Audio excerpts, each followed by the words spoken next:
During the thrilling 2023 Miami GP weekend, a surprising twist unfolded as Max Verstappen, the two-time world champion, faced a storm of boos from the passionate Miami fans. As he stood on the podium to claim his 38th career race win, the atmosphere crackled with hostility. So what caused this hostile reception? Was it a reaction to Red Bull's dominance or a personal sentiment against Max himself? Let's find out. One reason for the boos could be Max's personality, which many Sergio Perez fans weren't happy about due to the Dutch driver's poor team spirit. The other major reason could be Red Bull's dominance in the 2023 season, resulting in a one-team battle that many fans find dull. The spectators are yearning for more excitement, and the fact that Red Bull have won all races this season is not helping matters. Last Sunday's race was met with mixed reviews, with some people labeling it as the best of 2023, while others rank it as on par with the Azerbaijan Grand Prix. Unfortunately, the majority of the negative reviews were due to Red Bull's unbeatable form, with Verstappen having won from 9th spot on the grid. Verstappen himself acknowledged the crowd's response, calling it normal due to his team's dominance. He understood that fans want more excitement and battles on the track, and he recognizes that Red Bull's current dominance is not helping in that regard.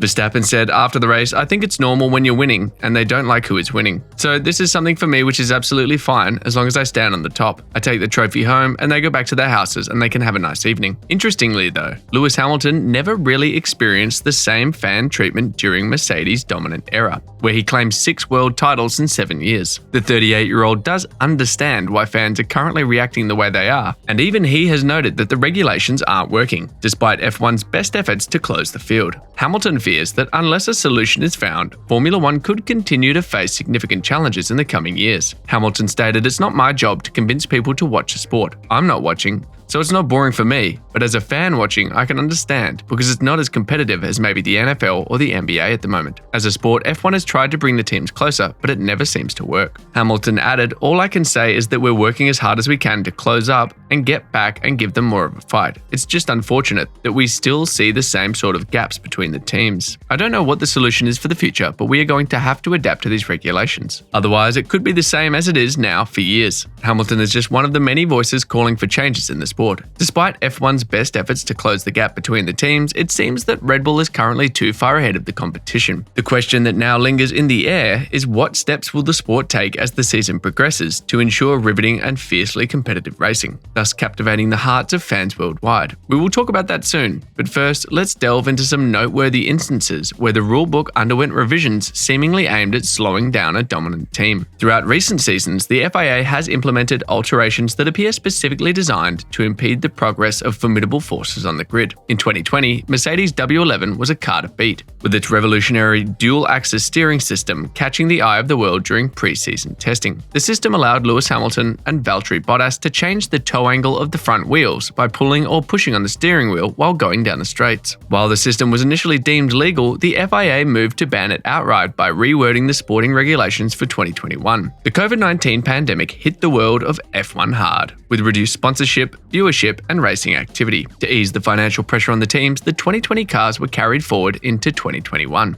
However, the FIA introduced a token system that teams could use to make changes to their 2021 designs. While the technical rules remained largely static, Mercedes' design was hurt by aerodynamic rule changes aimed at reducing the potency of the floor to reduce downforce levels. This change, in particular, ended up hurting the low-rake design philosophies the most, with Mercedes and Racing Point being particularly hit hard. In contrast, high-rake designs such as Red Bull's RB16B ended up making a clear step forward on rear stability. The season was a cat-and-mouse hunt throughout, with Lewis Hamilton and Max Verstappen having various ebbs and flows. The gap between the W12 and the RB16B proved circuit-dependent as opposed to the clear advantage Mercedes had in 2020. It was a season of adapting and evolving as teams looked for ways to gain an advantage while staying within the rules. Another example of an F1 rule change to hurt a dominant team happened back in 2005. In the wake of Ferrari's dominant performance in 2004, the Formula One governing body FIA sought to introduce changes to disrupt the established order and inject fresh excitement into the sport. As the 2004 cars had set new speed benchmarks, the FIA aimed to slightly reduce their pace through aerodynamic modifications. However, one particular rule change stood out and captured widespread attention, and that was the banning of tyre changes during a race for the 2005 season. Under this new regulation, drivers were required to use a single set of tyres for both qualifying and the entirety of the Grand Prix.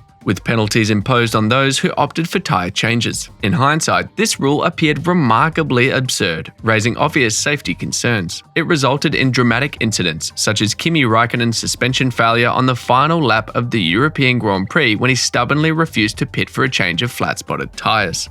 While the ban on tyre changes added an element of unpredictability, it significantly impacted Ferrari's performance that season. While most of the leading teams utilised Michelin tyres, Ferrari stood alone among the frontrunners, relying on Bridgestone tyres. Unfortunately for Ferrari, Bridgestone struggled to produce tyres with comparable longevity and performance to their rivals. As a consequence, Ferrari found themselves mere spectators to the intense title battle between Renault and McLaren, relinquishing their stranglehold on the championship. Defending champion Michael Schumacher, the face of Ferrari's success, secured only one victory throughout the season. Interestingly, this win came in the infamous and chaotic United States Grand Prix, where the Michelin runners were unable to compete due to safety concerns with their tyres. Despite this bizarre triumph, Ferrari's overall season was marked by disappointment and frustration as they found themselves distant from the title fight. So what changes can the FIA make to end Red Bull's dominance and make the field more competitive this season? As discussions about how to level the playing field and increase competitiveness in Formula One continue, one suggestion gaining traction comes from F1 analyst Karen Chandhok. In a tweet, Chandhok proposed a rule change that would require all 3 tyre compounds to be used during a race that is not declared wet at any stage. He believes this would add excitement to the sport, stating, "The cream will always rise, but it would be more exciting to watch." Chandhok further elaborated on his viewpoint during a recent Sky Sports F1 podcast.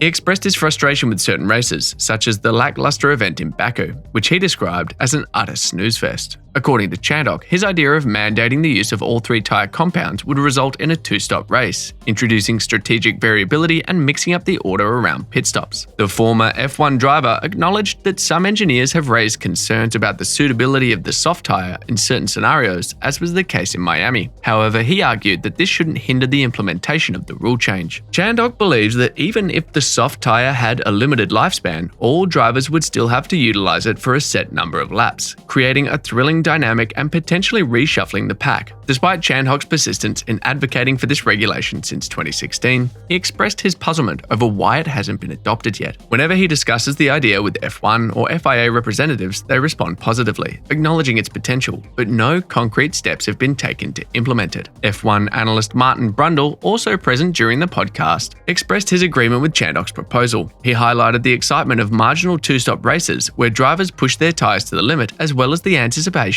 of potential late race surprises as some cars struggle due to tyre degradation. Brundle agreed, saying he'd go with that because the best race is unquestionably the marginal 2-stoppers. Will they get to the end without needing a 3rd stop, followed by the marginal 1-stoppers? We used to have it a lot with falling off the cliff. It all looked set for the last 5 laps, and suddenly people just fell by the wayside. They kind of manage that a lot better these days, both at Pirelli and in the teams. You don't necessarily want to fabricate it, but the tyres are there. They've done a world tour. Let's put them on and use them. Now over to you. Do you agree with Chandhok and Brundle? If not, what rules do you think the FIA can implement to stop Red Bull's excess dominance and close up the field? Let us know in the comments section below. That will be all for today's video. Thanks for staying tuned. Please don't forget to hit the subscribe button and notification bell so that you can always get to watch more amazing videos like this. See you in the next video.